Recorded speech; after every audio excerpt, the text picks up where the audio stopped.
Ողջունում եմ բոլորից ելներ ու իրապես մեծ ողորմություն է եւ օրհնություն է այս բոլոր հնարավորությունները, որ կարող ենք այս միաբանության մեջ Տիրոջը երգել, Տիրոջը փառաբանել, Տիրոջ խոսքի շուրջ մտորել։ Այս վերջերս մի սեմինար կա, որ նայում եմ ու խորհուրդ կտամ նաեւ ձեզ էլ այդ սեմինարը նայեք, եթե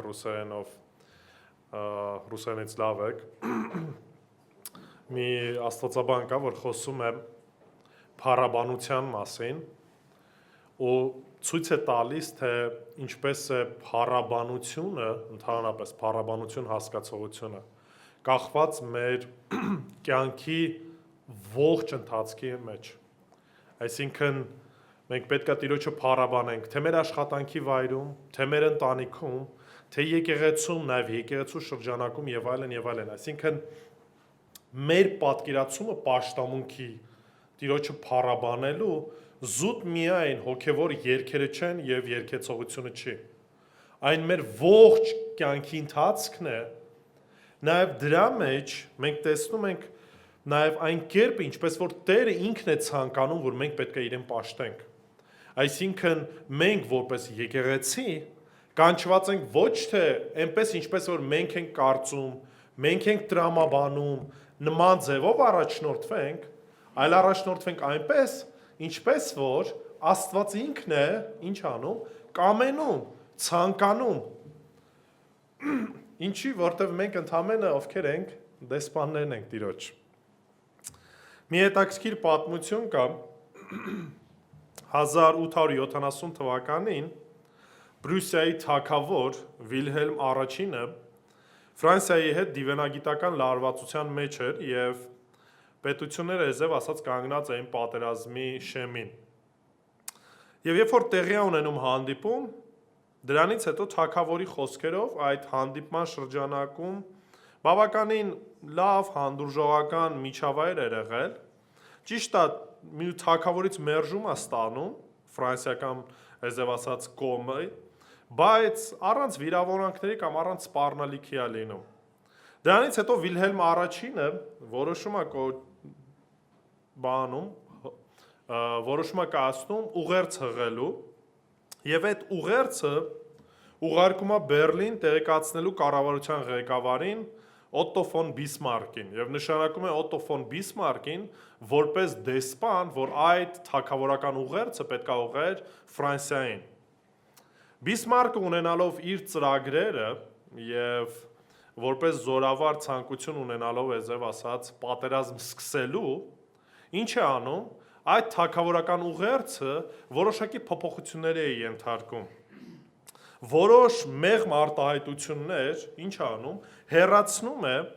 եւ թողում է զուտ սառը, կոպիտ ու որոշ առումով նվաստացուցիչ պահերը Ֆրանսիային ուղղված։ Բնականաբար, երբ որ Ֆրանսիան այդ ամեն ինչը տեսնում է նման ձևակերպումը, բավականին վիրավորվում է եւ ժողովուրդն էլ բավականին վիրավորված հրահրում են, որպեսի պատերազմ սկսի։ Արդյունքում սկսվում է ֆրանս-պրուսիական պատերազմը, որի հետևանքով էլ նաեւ ձևավորվում է եզև ասած գերմանական կայսրությունը։ Ինչի համար եմ այս պատմությունը պատմում, որ տվյալ անձնավորությունը ուներ մեկ առաքելություն ինչ անել, թագավորի ուղերձը փոխանցել այնպես, ինչպես որ թագավորը ասել էր։ Սակայն այս մարդը իր լիազորությունից դուրս եկավ եւ թագավորական ուղերձը ինչ արեց, ծռեց, շեղեց իր նպատակների համար։ Նույնը շատ դեպքերում նաեւ մեր կյանքում է տեղի ունենում, մենք որպես Տիրոջ դեսպաններ, այն առաքելությունը, ինչ որ Տերը մեզ փոխանցում է, մենք շատ դեպքերում ինչ ենք անում, այդ առաքելությունից շեղվում ենք։ Մենք կարծում ենք, որ մենք այդ իրավասությունն ունենք, այն առաքելությունը, ինչ որ ստացել ենք Տիրոջից, ինչ անելու, շեղելու, ծռելու, հարմարացնելու ժամանակին, հարմարացնելու մարդկանց տրամաբանությանը եւ մտածելակերպին։ Այնից սրա իրավունքը չունենք։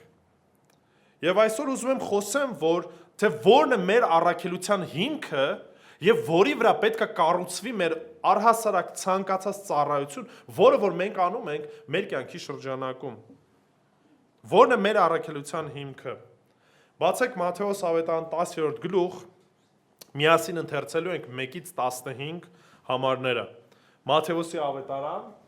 առաջի գլուխ, 10-րդ գլուխ, 1-ից 15 համարները։ Կխնդրեմ ոտքի կանգնենք եւ միասին Աստծո խոսքը ոտքի կանգնած ընթերցենք։ Հիսուս իր մոտ կանչեց 12 աշակերտներին, իրանց իշխանություն տվեց պիղծ ոգիներ հանելու եւ բոլոր ցավերն ու հիվանդությունները բուժելու։ 12 առաքյալների անունները սրանք են. Առաջինը Սիմոն, որ Պետրոս անվանվեց, նրա եղբայրը Անդրեասը, Զեբեդեոսի որդի Հակոբոս եւ նրա եղբայրը Հովանես, Փիլիպոս ու Բարթողոմեոս, Թովմաս ու Մատթեոս Մաքսավոր, Ալփեոսի որդի Հակոբոս եւ Ղեբեոս, Սիմոն Կանանացի ու Հուդա Իսկարովտացի, որը եւ մատնեց նրան։ Հիսուս այս 12-ին ուղարկեց եւ նրանց պատվիրեց ասելով. դեպի հեթանոսներ տանող ճանապարհով չգնաք եւ սամարացիների քաղաք չմտնեք։ Ավելի լավ է Իսրայելի տան կորած ոչխարների մոտ գնաք։ Երբ գնաք, քարոզեք ու ասեք, որ երկնքի արքայությունը մոտեցել է։ Հիվանդներին բժշկեք, մեռելներին հարություն տվեք, բորոտներին մաքրեք, դևերին հանեք, ձրի ստացել եք, ձրի էլ տվեք։ Ձեր գոտիների մեջ ոչ ոսկի, ոչ արծաթ եւ ոչ էլ պղնձադրամ վերցրեք, ոչ պարկ, ճանապարհի համար, ոչ երկուական հագուստ, ոչ կոշիկներ եւ ոչ էլ գավազան, քանի որ մշակը արժանի է իրեն տրվելիք կերակուրին։ Որ քաղաքը կամ գյուղը մտնեք, հարցրեք, թե այնտեղ ով կա ձեզ ընդունելու արժանի, եւ այնտեղ մնացեք մինչեւ ձեր ելնելը։ Երբ այդ տունը մտնեք, նրան ողջույն տվեք, եթե տունը արժանի լինի, ձեր խաղաղությունը նրա վրա կիջնի, իսկ եթե արժանի չլինի, ձեր խաղաղությունը ձեզ կվերադառնա։ Իսկ ով ձեզ չընդունի, ոչ էլ ձեր խոսքին ականջ դնի, երբ այդ տնից կամ այդ քաղաքից դուրս ելնեք, ձեր ոտներից փոշին թափ տվեք։ Ճշմարիտ եմ ասում ձեզ, որ դատաստանի օրը Սոդոմացիների ու Գոմորացիների երկրի համար ավելի հեշտ կլինի, քան այդ քաղաքի։ Ամեն։ Աղոթենք։ Մեր երկնավոր Հայր, իրապես փառք ենք քեզ տալիս եւ շնորհակալ ենք այս հնարավորության համար, Տեր։ Դու ես մեր Տերը, դու ես մեր Փրկիչը եւ դու ես մեզ առաջնորդողը, Տեր։ Քեզանից ենք առել այն առաքելությունը, որով որ առաջնորդվում ենք եւ խնդրում ենք, որ Տեր մեզ այդ հասկացողության մեջ ել ավելի հաստատես, Տեր։ Որպեսզի որևիցե կերպով մեր լիազորությունից, մեր առաքելությունից դուրս չգանք, որտեղ մեր փափագը ոչ թե մեր անձը ներկայացնելն է, այլ քեզ փառավորելն է, Տեր։ Ուստի խոսքիդ միջոցով շինիր մեզ, ուղղիր մեզ, օգնի, որ մեր հայացքը ուղղված լինի միմիայն քեզ, ու ամեն ինչի փառքը նորից տանք քեզ, որտեղ միայն դու ես արժանի ամեն փառքի, Հայր, Որդի եւ Սուրբ Հոգի։ Ամեն։ Նստեք խնդրեմ։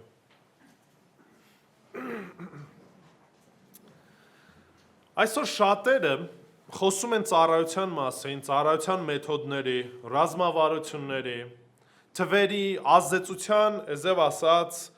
լեզվով են խոսում, այսինքն ինչ ազդեցություն ունենք, ինչ թվաքանակ ունենք։ Սակայն մեր ծառայության ամենամեծագույն վտանգներից մեկը սա է, որ մենք կարող ենք ակտիվ լինել, զբաղված լինել, նույնիսկ որոշակի արդյունք տեսնել, բայց միևնույն ժամանակ կորցնել մեր ծառայության աստվածաշնչյան հիմքը։ Մեր ծառայության այն հիմքը, որը որ գալիս է ուղիղ Աստծուց։ Ու այս հատվածում մենք տեսնելու ենք, որ ծառայությունը չի ծնվում եկեղեցու նախաձեռնությունից, այլ բխում է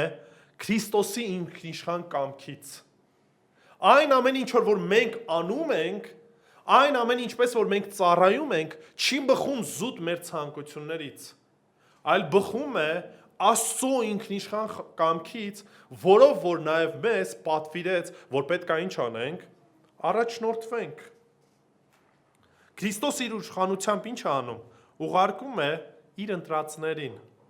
Սահմանում է նրանց ծառայության շրջանակը եւ որոշումը ընդունման կամ մերժման նաեւ հետևանքը։ Տերն է այդ ամեն ինչի հեղինակը։ Ու այսօր ուզում եմ տեսնենք մեր առաքելության 3 հիմնասյուները, որի վրա պետք է կառուցվի մեր ինչը ծառայությունը։ Առաջինը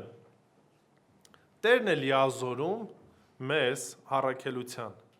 կամ Տերն է սահմանում, Տերն է տալիս այդ լիազորությունը, որով որ մենք պետք է ծառայենք, որով որ մեր առաքելությունը պետք է կատարենք։ Ինչպես է դա անում։ Նա անում է դա նախ եւ առաջ իշխանություն տալով։ Ուշադրություն դարձրեք առաջի համարին։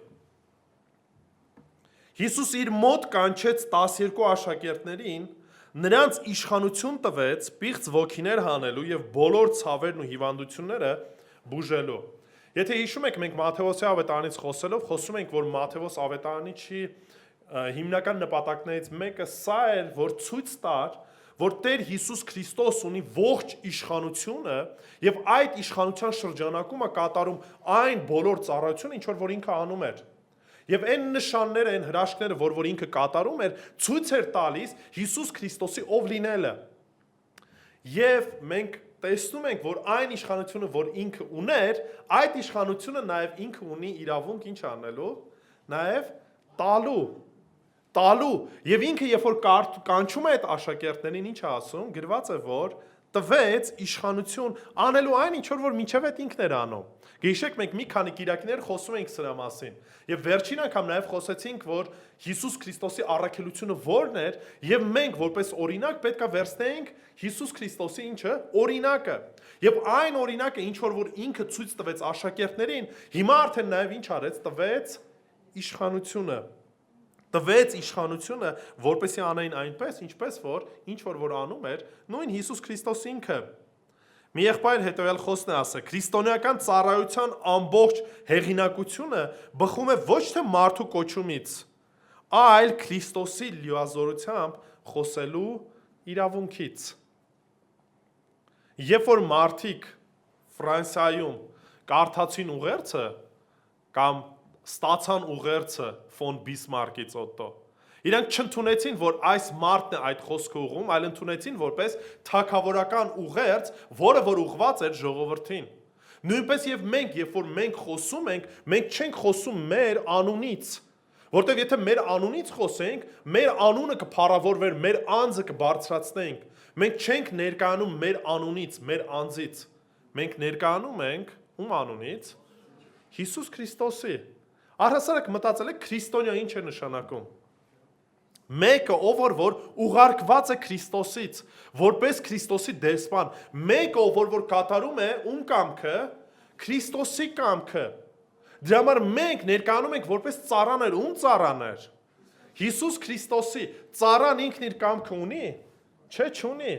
Հետևաբար անում է այն, ինչ որ Տերը իրեն ինչ է արել, իշխանություն է տվել։ Եվ կարիքը կգա կտեսնեք, որ Մատթեոս 28-րդ գլխում այս համարը բոլորդ էլ գիտեք, 28:18-ից 20-ում Հիսուս Քրիստոս եւս մեկ անգամ ինչ է հայտարարում, որ ողջ իշխանությունը երկնքում եւ երկրի վրա տրված է ինչ ինձ։ Ուրեմն գնացեք եւ ողջ աշխարհը աշակերտ դարձրեք։ Եվ ես ձեզ հետ կլինեմ։ Աշակերտները չեն գնում ներկայանում որպես Պողոս կամ Պետրոս եւ այլն, այլ ներկայանում են, որ իրանք ընդամենը ծառա են, առաքյալ են, այսինքն առաքյալ նշանակում էր մեկ ով որ ինչ ուներ, ուղարկված էր ում կողմից, Հիսուս Քրիստոսի։ Հետևաբար ծառայությունը սկսվում է ում կողմից, Հիսուս Քրիստոսի։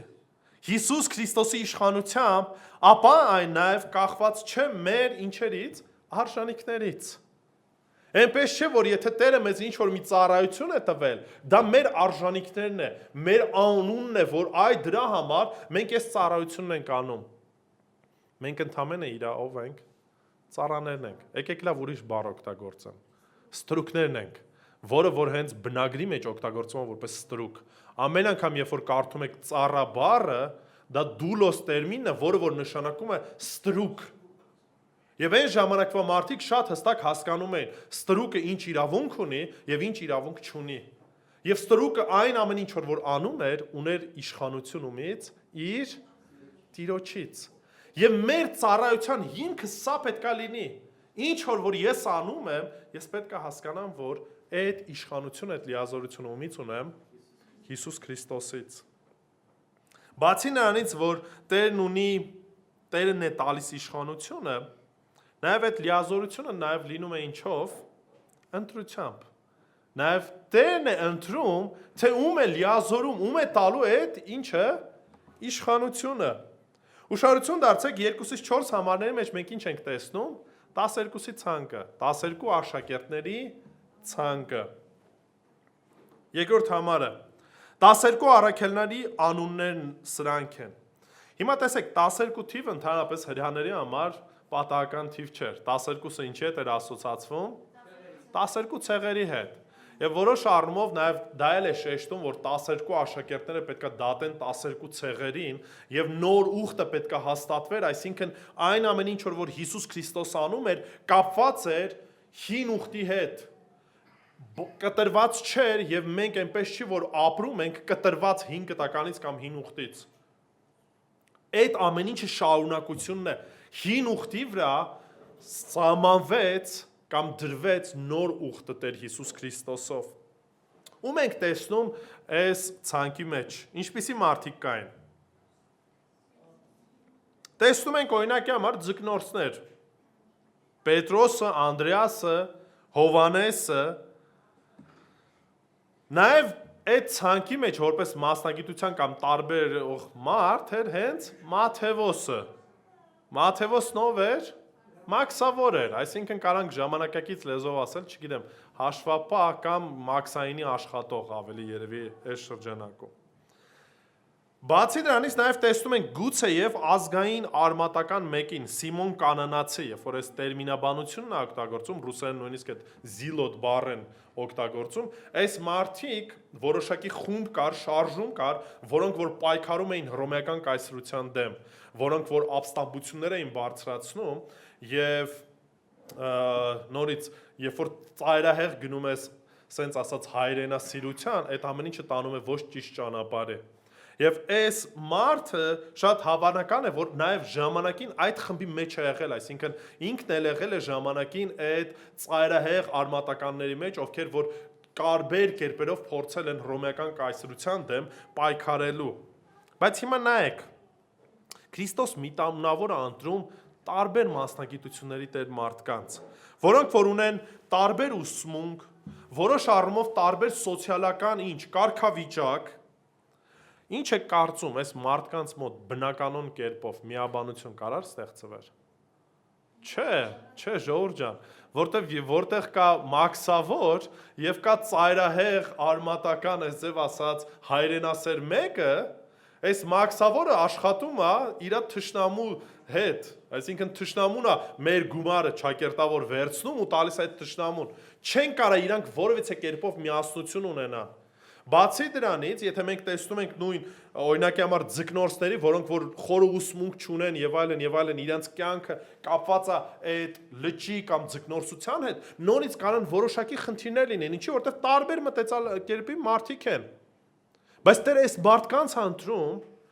իր սուվերեն կամքի շրջանակում եւ ցույց է տալիս, որ նորից միաբանությունը միայն հնարավոր է ում միջոցով, նորից Քրիստոսի է։ Եթե Քրիստոսի շուրջ միաբանություն չունենք, մնացած այլ միաբանությունները թույլ են եւ շատ ինչ ճղճիմ քանդվելու են։ Եկեղեցին հիշեք չի միավորվում նմանությամբ, չի միավորվում ոչ էլ որոշ առումով նախասիրություններով։ Եկեղեցին միաբան է միայն Տեր Հիսուս Քրիստոսով։ Եվս մի քանի բանի վրա ուշադրություն դարձնենք։ Առաջինը ում ունենք տեսնում Սիմոնին, որ գրված է, որ Պետրոս անվանվեց։ Նայեք, Պետրոսի առաջնորդությունը արտոնություն չէր, այլ ինչ էր, պատասխանատվություն էր, որի համար նա հաճախ վճարում էր բավականին մեծ գին։ Եթե կհիշեք, Հիսուս Քրիստոսի մոտից բոլոր աշակերտները փախան, երբ որ մատնվում էին, մենակ Հովանեսն էր մնացել։ Բայց այնուամենայնիվ նորից Հիսուս մոտեցավ եւ Պետրոսին հանդիմանեց որոշ առումով ասելով սիրում ես ինձ, ինչի որտեղ ուրացավ եւ այլն եւ այլն։ Այսինքն այն որ Պետրոսին որոշակի առաջնորդություն էր տրված, դա ոչ թե առավելություն էր, այլ ինչ էր, պատասխանատվություն էր։ Նույնպես եւ մնացած բնագավառում մեկ-մեկ շատերն ասում են, այ օրինակի համար ինչի պետք է ընտանիքի գլուխը տղամարդը լինի։ Ժողովուրդ ջան, նորից դա ոչ թե առավելություն է,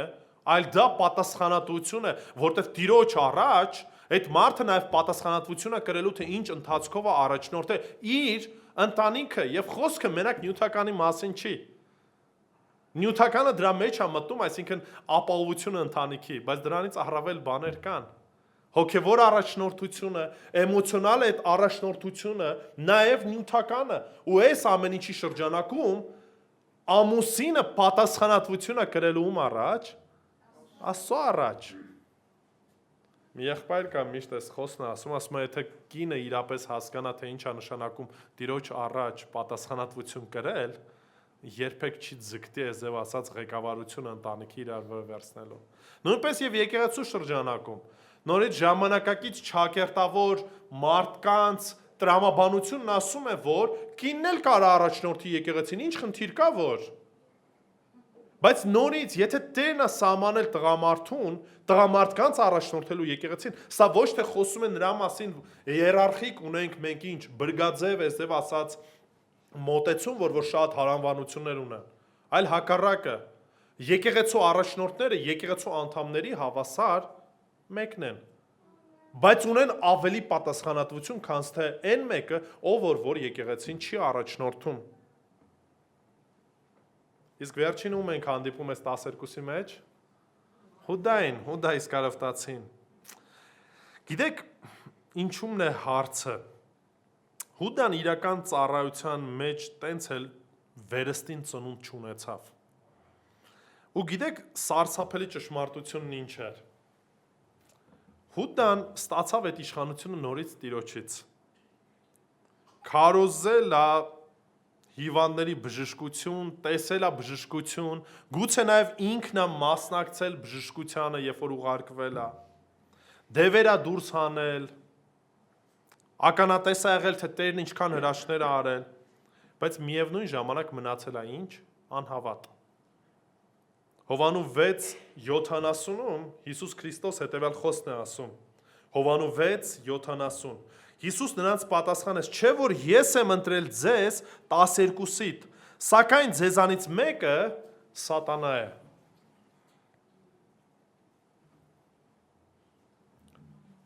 Կալվինը գրում է հետևյալ խոսքն, ասում է Հուդան ապացույցն է, որ ծառայությունը կարող է գոյություն ունենալ առանց փրկության։ Լսում եք։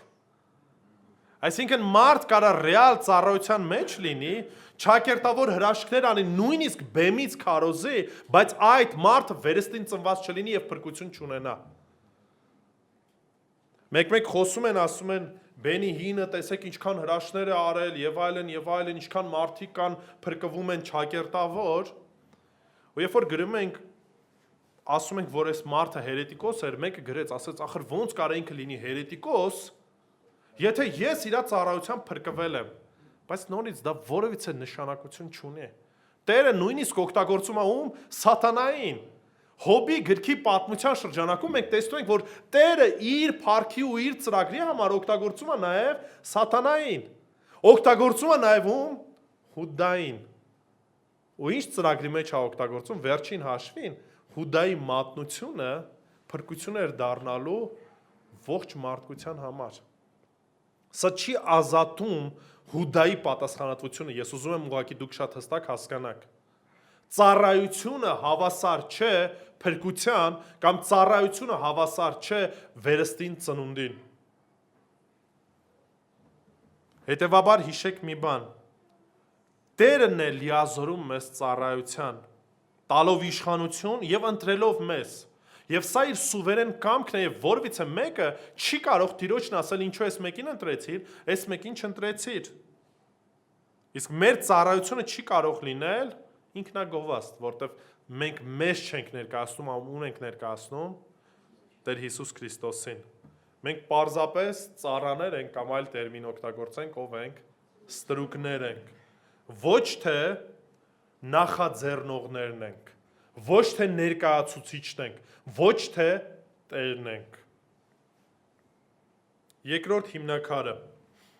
Տերն է սահմանում առաքելության սահմանները։ Ուշադրություն դարձրեք, ոչ միայն Տերն է ինչ անում, իշխանություն տալիս եւ ընտրում, նաեւ Տերն է սահմանում այն շրջանակները, որի շրջանակներում մենք պետք է ինչ անենք, ծառայենք։ Ինչպես է դա անում։ Առաջինը Տերն է սահմանում ուր գնալ։ Հետաքրքիր է, Մատթեոս 10:5-6 համարները կարդանք։ Հիսուս այս 12-ին ուղարկեց եւ նրանց պատվիրեց ասելով, երբ որ ասում է պատվիրեց, սա նորից զինվորական տերմին է։ Չի ասում լավ կլինի, չի ասում կարակ ընդունեք, չընդունեք, ձեր ցանկությունը թող լինի եւ այլն եւ այլն։ Պատվեր է տալի, հրաման է տալիս, որից հետ կանգնելու իրավունք որևիցե մեկը չունի։ Ինչ է ասում։ Դեպի հեթանոսներ տանող ճանապարհով չգնաք եւ սամարացիների քաղաք չմտնեք։ Օգտագործված է բացարձակ ժխտում։ Մե ապելետես է, այսինքն բոլորովին չգնաք, այսինքն մե տերմինն է տալի, մեկը էսելետ է, այսինքն չմտնեք, չգնաք, միանշանակ ժխտում է տալիս։ Չի տալիս հնարավորություն, որ մենք կարանք որևիցե կերպով ընտրություն կատարենք կամ շեղվենք ճանապարհից։ Բայց այս սահմանափակումը ժամանակավոր էր։ Ժամանակավոր էր, բայց պարտադիր էր։ Ինչու՞։ Որտեվ ավետարանը նախում պետք է հասներ հրեաներին, չէ, հեթանոսներին չէ։ Առաջինը հրեաներին, Հռոմեացիս 1:16-ում Պողոս առաքյալը սրա մասին հիշեցնում է։ Ասում է նախ հրեաներին, հետո նոր հույներին կամ մնացածին։ Նախ հրեաներին։ Բայց Հիսուսի հարությունից հետո նույն աշակերտները արդեն ստացան նաև ավելի այլ հրահանգ։ Գործք առաքելոց 1:8, խնդրում եմ բացեք։ Գործք առաքելոց 1:8։ Բայց դուք զորություն կստանաք, երբ Սուրբ Հոգին ձեր վրա գա եւ իմ վկաները կլինեք, հիմա ուշադրություն դարձրեք։ Երբ որ ասում է Երուսաղեմում, ամբողջ Հրեաստանում ու Սամարիայում եւ մինչեւ աշխարհի ծայրերը, սա չի ասում նախ գնացեք Երուսաղեմ, հենց Երուսաղեմը ավարտվի, դրանից հետո կգնաք Հրեաստան, Սամարիա։ Միաժամանակ իմ վկաներն եք լինելու Երուսաղեմում, միաժամանակ Հրեաստանում, Հայաստանից հետո գալիս են սամարացիները, հիշում եք, խնդիրներ ունեին, մոտիկ էին, հետո նաև ինչը ողջ աշխարհի ծայրերը, այսինքն միաժամանակ արդեն Տերը տալիս է այդ հրահանգը, որ հիմա ավետարանը բացվել է ում համար, բոլորի համար, ինչը որտեվ հրեաները ինչ արեցին, մերժեցին, ասում է Տերը եկավ իրանների մոտ, իրաններն իրեն չընդունեցին։ Եվ Տերը հիմա արդեն այդ հրահանգը, որ սահմանափակում կար, ինչ արեց, տվեց ամբողջական։ Հիմա դա ինչ է նշանակում գործնականում մեզ համար։ Սա նորից մեկ-մեկ մարդիկ կան վերցնում են միստիկ կերպով, օրինակի համար, ես հիշում եմ Մակարտուրի գրքից մեկի մեջ այս օրինակն էր գրված, ասում է պատկերացրեք, մեկը քայլում է ու բանանի կճեպ է գցած, ոտը սայթակում է, ընկնում է, Հնդկաստանի քարտեզն է տենում, ասում է, օհո, Տերը ինձ կանչում է գնամ Հնդկաստան ծառայության եւ այլն եւ այլն։ Հասկանում եք, մենք նման մոտեցումով չենք առաջնորդվում։ Տերը արդեն իսկ մեզ ասել է ինչ արեք, ավետարանը պետքա տարածեք ամբողջ աշխարհով մեկ։ Այդ սահմանափակումը որտեղ գնալու, այլևս չկա, Տիրոջ կամքի մեջ է, գնացեք ու ավետարանը քարոզեք։ Սկսած ձեր տնից, վերջացած ձեր աշխատավայրից եւ այլն, այսինքն ամեն առումով ինչ ենք, բաց ենք ու լիարժեք պետքա գնանք ու ավետարանը քարոզենք։ Չպիտի նստենք, սպասենք, ասենք դե հրեշտակը պետքա իշնի ինձ ասի, հարևանիս ավետարանը քարոզեմ, թե չքարոզեմ։ Գործից տեղը ավետարանը քարոզեմ, թե չքարոզեմ։ Տես Տերը ինձ կանչում է, չգիտեմ, ես ինչ քաղաք ավետարանը քարոզելու, թե չքարոզելու։ Հնարավորություն կա, դռներ կան բաց քարոզելու, ինչ արեք։ Քարոզեք։ Անդադար քարոզեք ու այլևս այդ սահմանափակումը չկա։ Մի ակնկալեք ինչ որ միստիկ զգացողություններ, բանանի կճեպներ կամ այլ ինչ որ քարտեզներ։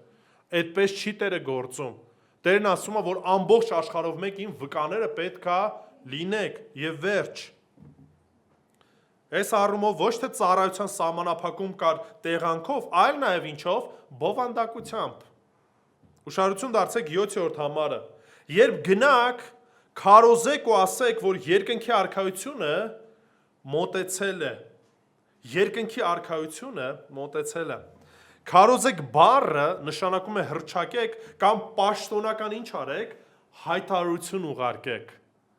Սուրհանդակը, որ գնում էր, պաշտոնապես ինչ էր անում, հայտարարում էր այն, ինչ որ թագավորից ստացել էր։ Այսօրվա մեր ժամանակակից դեսպանները ասում են այն, ինչ որ երկրի ղեկավարը իրենց ինչ արել, ասել է։ Հիսուս Քրիստոս ոչ միայն սահմանափակեց այդ ժամանակ իրենց որտեղ գնալը, այլ նաև հստակ պատվերը տվեց։ Ինչ պետք է անեք, պետք է գնաք ու արքայության ավետարանը փոխանցեք։ Արքայությունը ասեք, որ ինչ ա եղել, մոտեցել է։ Նորից, սա քննարկում չի, երկխոսություն չի, այլ թագավորական ինչ է, լուրի հայտնումն է, փոխանցումն է։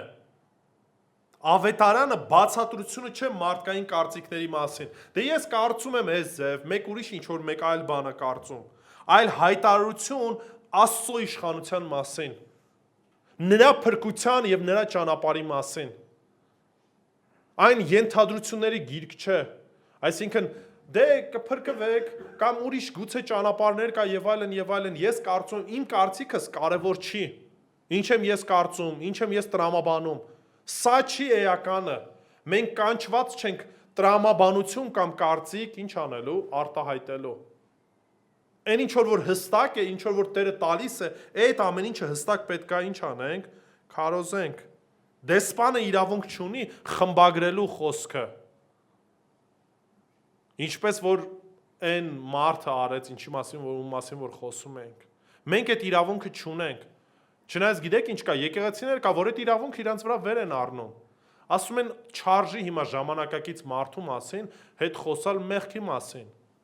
Եկեք մեղքի թեման փոխենք, խոսենք, որ Տերը բժշկող է, օրհնություն է տալիս, հաջողություն եք հասնելու, սիրուց եկեք խոսանք ժողովուրդ ջան, եւ այլն, եւ ինչ են անում։ Ոնց որ այն Օտո ֆոն Բիսմարկը, մի քանի բաներ եկեք հեռացնենք, թողենք այն ինչ որ մարդիկ ինչ կանեն, կլսեն եւ իրենց ականջները ինչ կլինի, կշոյվի, հաճելի կլինի։ Եկեք չխոսանք մեղքից։ Եկեք չխոսանք սրբության կյանքից։ Եկեք չխոսանք, որ Տերը ինչ է անելու իր ժամանակին դատելու է բոլորին, թե եկեղեցուն ու սկսելու է դատաստանը եկեղեցուց, թե նաև աշխարհին։ Եկեք դրա մասին չասենք, եկեք լավ բաներից խոսենք, լավ կենացներ ասենք, այս կլինի, այն կլինի եւ այլն։ Ու շատերը ինչ են անում, ընկնում են սրա մեջ։ Մեր ավետարանի հիմքը պետք է լինի միայն Աստծո խոսքը։ Ինչ չպետք է անեն։ Չպետք է հարմարացնեին ուղերձը լսողներին, չպետք է լռեին արքայության թեմայի մասին, ինչի որտեվ երբ որ լռում ես, նորից չես անում այն ինչ որ Տերը ինչ արել, պատվիրել է։ Ես սա մի քանի անգամ կրկնում եմ, բայց նորից կասեմ։ Մայր Թերեզայի այդ հայտնի խոսքը, որ ասում է ավետարանեք կյանքով, եթե պետք է խոսքեր ասեք, չի համապատասխանում ճշմարտությանը։ Ավետարանը այն խոսքերն է, որը որ Տերը մեզ ասեց գնացեք ու խոսեք, ասեք, պատմեք, չասեց գնացեք կյանքը ապրեք, մարդիկ կտենան ու կփրկվեն։ Էթիկայի կամ բարոյականության կանոններով չակերտավոր բարի մարդ կգտնեք մուսուլմանների մեջ, Յովայի վկաների մեջ, մորմոնների մեջ էլ, բայց նրանց կյանքը չի վկայում ու չի փառավորում Տիրոջը, առավել ևս մարդուն չի ուղղորդում դեպի փրկության։ Եվ նաև չպետք է կենտրոնանային իրանց վրա, որտեղ նույնիսկ դեպքեր կան, որ մարդիկ ամբողջ քարոզը վկայությունը կենտրոնացնում են իրա վրա։ Ես արեցի, ես քարոզեցի, ես ծառայեցի եւ այլն, եւ մոտը տպավորությունը մարդը խոսում է իր մասին, թե խոսում է Քրիստոսի մասին։ Մարդը ներկայացնում է իրեն, թե ներկայացնում է Տիրոջը։ Ինքն է թագավորը, ինքն է Տերը, թե ինքը ընդամենը ստրուկն է։ Ծառայության մեջ պետք է զգուշ լինենք, որպեսզի շեղում չլինի, ավաղաղում չլինի, ասենց ասած ավետարանը, չպետք է վախենանք։ Ցավոք սրտի եմ ասում, Բիլի Գրեմը, հայտնի գիտեք, քարոզիչը, երբ որ հայտնի շոուին կանչեցին եւ ուղիղ հարց տվեցին, ասին, բա ինչ կլինի մուսուլմանների հետ, նրանց հետ, ովքեր որ այդ ավետարանը չեն լսել, ինքը որոշ առումով ծռեց։ Ասես Տերը գիտի։ Այսինքն ինչ արեց, ոնց որ ասած, փորձեց ասեց, հստակ չպատասխանեց, կիսատ թողեց, ինչի որտեվ մեծ ճնշում կար, գուցե դրանից հետո ինքը խնդիրներ ուներ եւ այլն եւ այլն։ Մենք այդ իրավունքը չունենք։ Այն ինչ որ հստակ է, այդ ամեն ինչը հստակ պետք է ասենք։ Լռությունը նույնպես այդ խոսքի փոփոխություն է, այսինքն չեք կատարում այն ինչ որ Տերն ասել է։ Ինչպես է նաև սահմանափակում ծառայությունը, տեղով տեսանք, քարոզչությամբ, այսինքն ինչ պետք է քարոզեն, եւ երրորդը սահմանափակում է, թե ինչպես պետք է ծառայեն։ 8-ից 10 համարները Տերն է սահմանում։ Ուշադրություն դարձեք, ասում է հիվանդներին բժշկեք, մեռելներին հարություն տվեք, բորոտներին մաքրեք, դևերին հանեք։ Ձրի ստացել եք, ինչ արեք, ձրի էլ տվեք։ Վճար չեք վճարել սրա համար, անվճար եք ստացել, որպես շնորհ եք ստացել այս ամեն ինչը, իշխանությունը ումից եք ստացել, Քրիստոսից եք ստացել, հետևաբար չեք կարող ասեք, դե եկեք ես կբժշկեմ, դուք ինչ արեք, փող տվեք, նույն շատերը կան ասում են հանգանակություն արեք, որպեսզի բժշկվեք եւ այլն, ու էլի մարդիկ են բարձրանում, Տերն ասեց ձրի եք ստացել, ինչ արեք, ձրի էլ տվեք, 9-րդ համարը ուշադրություն դարձեք նորից, ոչ պարկ, ձեր գոտիների մեջ ոչ ոսկի, ոչ արծաթ եւ ոչ էլ պղնձադրամ վերցրեք, ոչ պարկ ճանապարհի համար, ոչ երկուական հագուստ, ոչ կոշիկներ եւ ոչ էլ գավազան, որ բառն է անդադ կրկնվում, ոչը, քերականորեն, սա նորից կարիքը չկա, հայերենով էլ ընդհանրապես կարար Հիսուսն ասել, ձեր գոտիների մեջ չվերցնեք կամ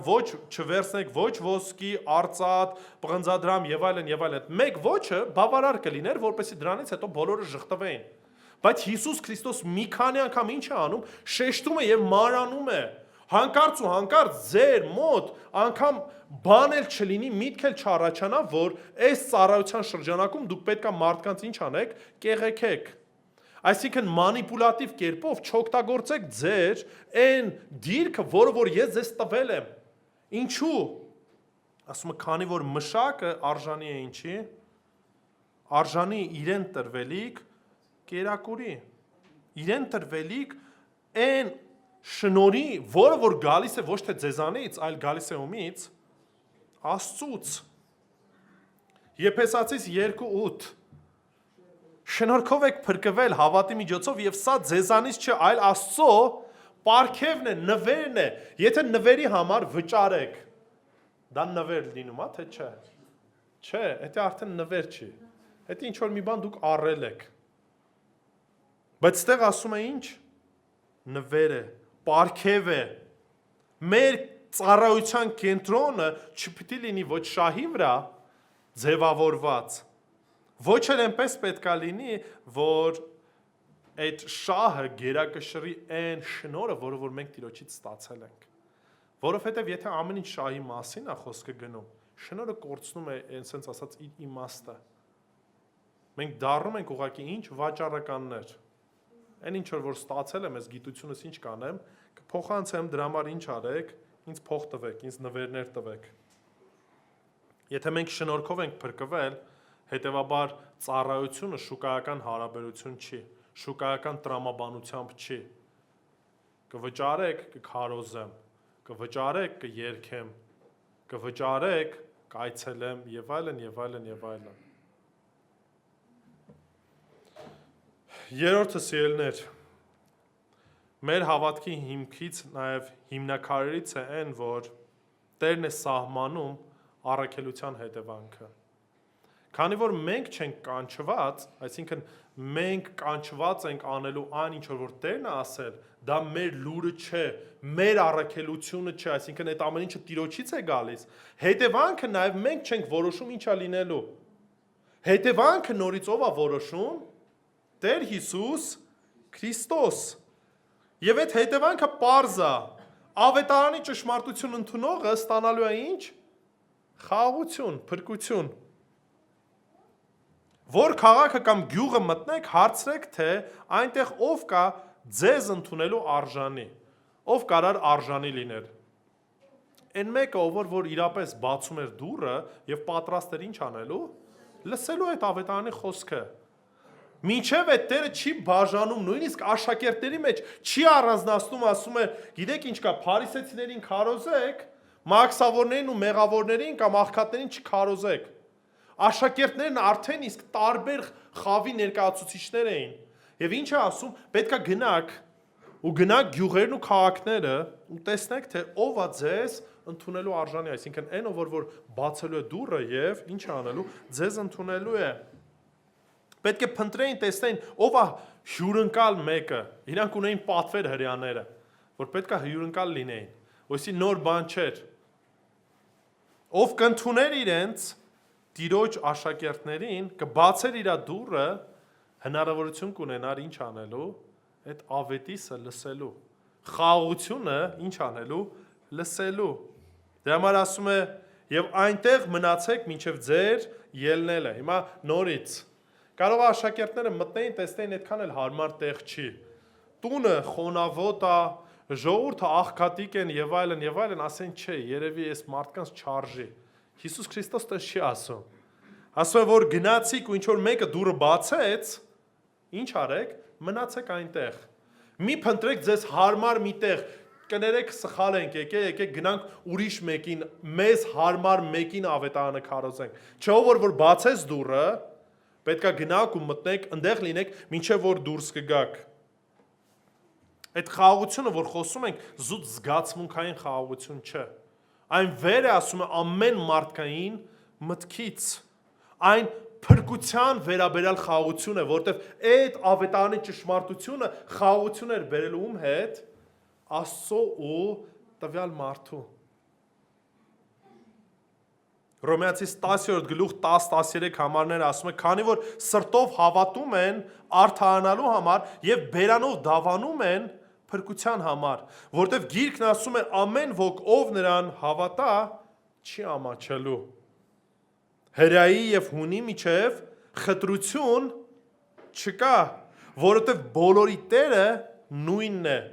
Առատաձեռն բոլորի հանդեպ, ովքեր կանչում են իրեն։ 13-րդ համարը, քանի որ Տիրոջ անունը, ով որ Տիրոջ անունը կանչի, կփրկվի։ Սա էր այն բարի լուրը, որ պետք է աշակերտները քարոզեին, հрьяաների համար, որ արքայությունը մոտեցել է, Մեսիայի թագավորությունը մոտենում է, եւ կամ պետք է ընդունեին, կամ պետք է մերժեին։ Այսօր էլ մենք շարունակում ենք ինչ անցել։ Տեր Հիսուս Քրիստոսի արքայությունը ինչ է։ Մոտեցել է, արդեն ստեղ է։ Ընդունեք եւ այդ արքայությունը նաեւ ձեր մեջ կլինի։ Տիրոջ մեջ կլինեք, այդ փրկությունը մինչեւ հիմա բաց է։ Մինչեւ հիմա Տերը ինչ է անում, կանչում է մեզ, ուղարկում է, որպեսզի գնանք ու այս ավետարանի բարի լուրը ինչ անենք, տարածենք։ Առանց նայելու մարդկանց կարգավիճակին, առանց նայելու ինչ տան մեջ են ապրում, ով են եւ այլն։ Ու եթե կընդունեն, ինչ անեն, այդ խաղաղությունը իրանց վրա կհանգչի։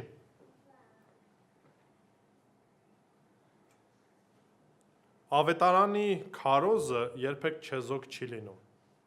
Կամ ընդունում են, կամ մերժում են։ Միջին տարբերակ չկա։ Դրա համար բոլոր նրանք, ովքեր որ կմերժեն, ենթարկվելու են ինչի, դատաստանի։ Ու սա նորից ով է սահմանել, Տերն է սահմանում։ Եթե այդ մարդիկ չեն ընդունում այն լուրը, որ դուք տալիս եք, ձեզ չեն ընդունում, թե Տիրոջն են մերժում։ Տիրոջն են մերժում, ինչու, որտեվ մենք ընդամենը ով ենք, դեսպաններն ենք։ Մենք ընդամենը փոխանցում ենք այն, ինչ որ Տիրոջից ստացել ենք, դա էլ ինչ ենք անում, փոխանցում ենք։ Մարդիկ եթե ընդունում են ինչ որ մեկին, մեզ չեն ընդունում, ում են ընդունում, Տեր Հիսուս Քրիստոսին են ընդունում։ Իսկ եթե մերժում են նորից, մեզ չեն մերժում, այլ մերժում են ում,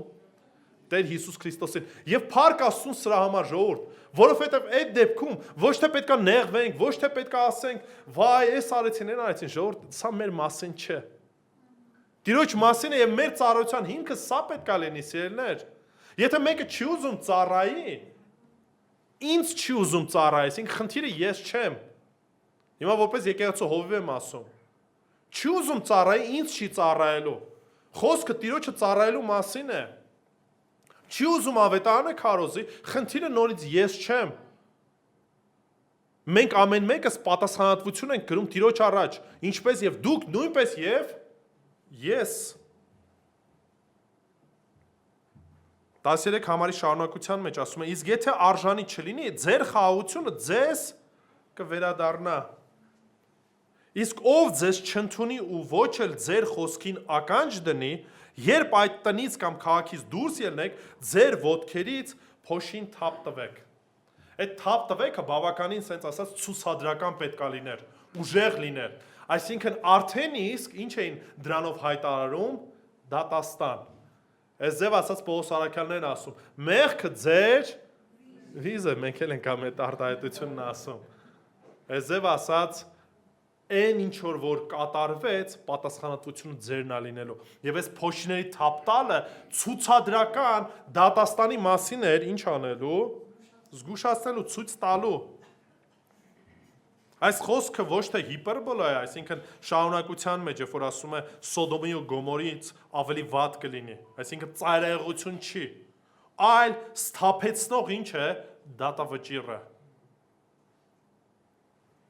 Հովանու 3:16-ը շատ ենք սիրում ասել, կրկնել։ 18 համարը Հովանու հետևյալ խոսքն է ասում. ով նրան հավատում է, պիտի չդատապարտվի։ Իսկ ով նրան չի հավատում, արդեն ինչ է եղած, դատապարտված է, որովհետև չհավատաց Աստծու միածին որդու անվանը։ Սա է հենց այդ դատաստանը, երբ որ մենք այդ ավետարանը տվեցինք, ու մարդը ինչ է անում, մերժում է, արդեն իսկ դատապարտված է։ Այո, դեռևս ժամանակ ունի, պահը գալու է, որ ատյանի առաջ կանգնելու է, բայց արդեն իսկ իր գլխին դատապարտությունը արդեն բերված է։ Ինչի, որտեվ հնարավորություն ուներ, լսեց, բայց ինչ արեց, մերժեց։ Ավետարանը մերժելը ամենածանր մեղքն է։ Մենք ուրիշ բաների վրա ենք կենտրոնանում, այս մարդը էս անում, այն անում եւ այլն եւ այլն։ Այդ ամեն ինչի շրջանակում, եթե մարդը իրապես խոստովանի դարձի գա, Տերը այդ մեղքերը ինչ կանի, կների։ Բայց եթե մեկը ավետարանն է մերժում, այլևս այլ փրկության ճանապարհ չկա։ Ինչի է ամենածանր մեղքը, որտեվ այն մերժում է Աստծո առաջարկած միակ փրկությանը։ Եթե մերժեցիր, էլ ուրիշ հնարավորություն, ուրիշ տարբերակ չկա։ Եբրայեցիս նամակը կարդացեք, միասին այդ քարոզշարքը ամբողջությամբ անցել ենք։ Ճշմարիտ եմ ասում ձեզ, որ դատաստանի օրը Սոդոմացիների ու Գոմորացիների երկրի համար ավելի հեշտ կլինի, քան այդ քաղաքի։ Ինչի է Սոդոմին ու Գոմորին հիշում Տեր Հիսուս Քրիստոս։ Առաջի դատաստանի նշանն էր, որ մենք տեսանք Ծննդոց կարծես 19-ում, երբ որ մեղքի հետևանք Տերը ինչ արեց, ուղղակի բնաջնջեց այդ քաղաքները, որպես մեղքի հետևանք։ Եվ երբ որ Տերը այս ամեն ինչը նորից ասում է, սա ոչ թե վախեցնելու համար էր, այլ որպեսզի մարդիկ այս սթափությունն ունենային, որ դատաստանը իրական է, ժողովուրդ։ Այն ուղղակի ինչ որ հեքիաթների ժանրից չէ, այն իրական է, եւ ամեն մեկս,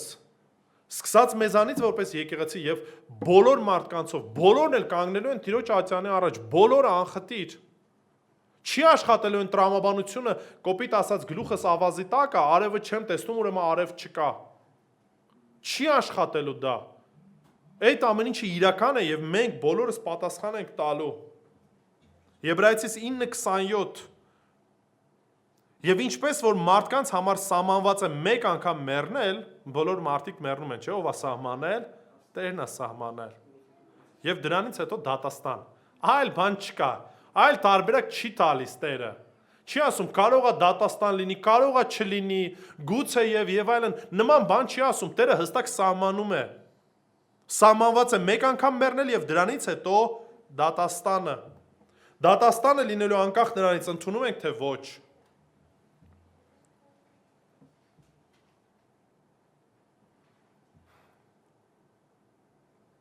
Մենք պետք է իրապես տեսնենք մարդկանց այնպես, ինչպես որ Քրիստոսն էր տեսնում։ Մենք պետք է հասկանանք, որ այդ դատաստանը իրական է եւ մեր շուրջը լիքը մարդիկ կան, ովքեր որ գնում են այդ դատապարտությանը։ 11-րդ գլխում Տեր Հիսուս Քրիստոս այս նույն արտահայտությունը կրկնում է Տյուրոսի եւ Սիդոնի համար, ու զուտ, երբ որ ասում է ավետլի վատ է լինելու, նայեք, հիմա սա մի քիչ ուրիշ թեմա է, չեմ խորանալու, բայց հիշեք մի բան, որ դատաստանը աստիճանավոր է, այսինքն ոչ հավասար բոլորի համար։ Դատաստան լինելու եւ դժողքը նույնպես տարբեր, ասենց ասած, աստիճանների է լինելու։ Սա Տերը կամենա առանձին կխոսենք, բայց այնուամենայնիվ դատաստան է լինելու։ Կապ չունի սոդոմացիների հետ կապված, թե մնացած մարդկանց հետ։ Բայց գիտեք ինչու՞ն էր տարբերությունը, ինչի սոդոմացիների համար վերջի վերջո ավելի հեշտ պետք է լիներ։ Իրանք մարմնավորված Քրիստոսին չտեսան։ Իրանք ավետարանի ամբողջական լուրը չլսեցին։ Բայց այս մարդիկ արդեն ինչ արեցին, Քրիստոսին տեսան, հրաշքները տեսան, խոսքը լսեցին, բայց ինչ արեցին, մերժեցին։ Դրա համար իրանց համար ավելի վատ է լինելու։ Նույնպես եւ մեր ժողովուրդ ջան, այս քարոզը լսողների վերաբերյալ եւ ընդհանրապես ավետարանը կարդացողների համար։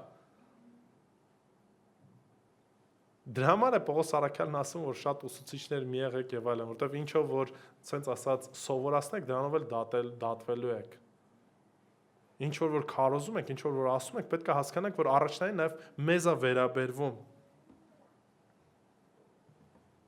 Մենք կարող ենք վստահությամբ ծառայել, եթե վստահ ենք, որ իրապես մեր ծառայությունը հիմնված է Աստծո խոսքի վրա։ Որտեվ գիտենք, որ նույն Քրիստոսն է, ով ուղարկեց 12-ին, նաև ուղարկում է ում մեզ։ Ինքն էր, որ խաչի ճանապարհով անցավ, մեզ փրկեց եւ տվեց այս առաքելությունը, որի հիմքը պետքա լինի ինչը, միշտ որ պետքա հիշենք։ Առաքելությունը սկիզբ է առնում Քրիստոսի իշխանությամբ, նրա լիազորությամբ, առաքելությունը գործում է Քրիստոսի տված սահմաններով եւ կերպով, եւ առաքելությունը բերում է Քրիստոսի սահմանված հետևանքը։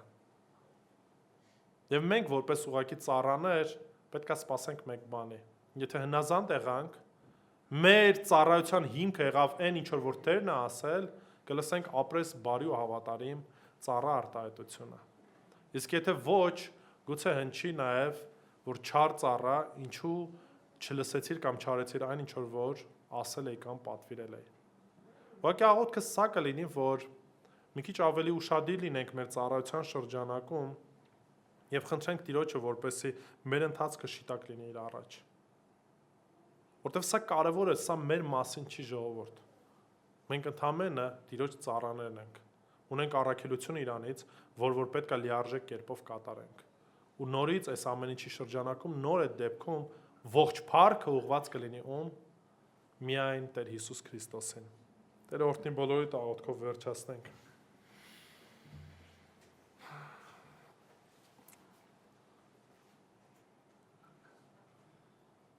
Մեր ողորմած ու գթած Աստված։ Իրապես փառք ենք քեզ տալիս այս առանձնաշնորհման համար, Տեր, որ մեզ մեղավորներիս, որոնք որ կորած էին ու ապրում էինք այնպես, ինչպես որ ցանկանում էինք, ոչ միայն փրկեցիր, ոչ միայն սրբեցիր քո որդուն ուղարկելով, այլ նաև լիազորություն տվեցիր քեզ որպես ներկայացուցիչ լինելու, քո անունը կրելու։ Խնդրում ենք Տեր, որ տաս ես գիտակցությունը, որ սա այն լավագույն պաշտոնն է, որը որ մենք կարող ենք ունենալ, լինել քո ստրուկը, Տեր։ Որտեվ քեզանից ենք ստանալու այն վարձատրությունը, որը որ դու պատրաստել ես, Տեր։ Որտեվ քեզանից է գալիս այն իշխանությունը, որով որ խոսում ենք, որով որ քարոզում ենք, որով որ հրճակում ենք այն ավետարանի ճշմարտությունը, որը որ քեզանից ենք ստացել, Տեր։ Ների որ շատ դեպքերում Տեր Աստված գուցե մեր անձն ենք առաջ բերում։ Գուցե մոռանում ենք, շեղվում ենք, գուցե հարցեր կան, որոնք որ առաջ ենք բերում եւ դրանով ինչ անում, շեղվում են առաքելությունից, որը որ դու մեզ կանչել ես։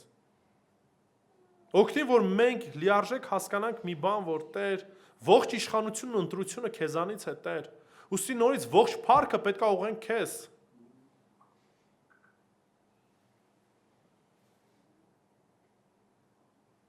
Նաև պետք է հասկանանք, որ Տեր,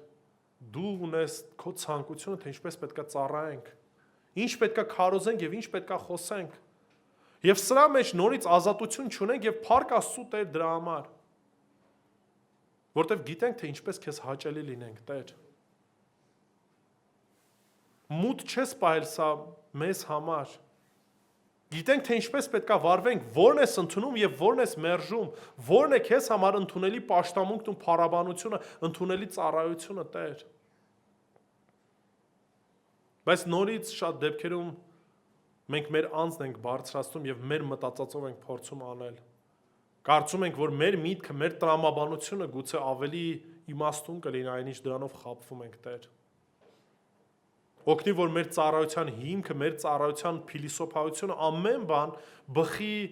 հիմնված քո ճշմարտության, քո ուսուցման, քո վարդապետության վրա, Տեր, որ այն քեզ հաճելի լինի, Տեր։ Որպեսզի դրանով միայն դու փառավորվես։